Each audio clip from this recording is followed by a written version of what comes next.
ফুলগুলো কি সুন্দর দেখতে হয়েছে। এখন এই ফুলগুলো খুব ভরেই গেছে। আহা, কি সুন্দর দেখতে, কত হয়েছে এখন, কি দারুণ দেখতে ফুলগুলো।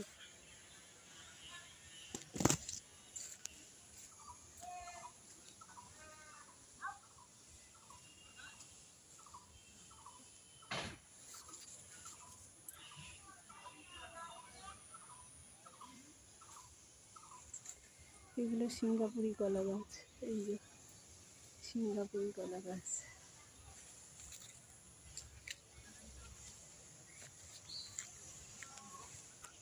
তো সুন্দর লাগছে ফুলগুলো, আর পারলাম না, যিনি ফটো তুলতে ভিডিও করতে চলে এলাম। আমাদের বাড়ির কাছে, আমাদের কাকার জায়গার উপর আর কি বসানো।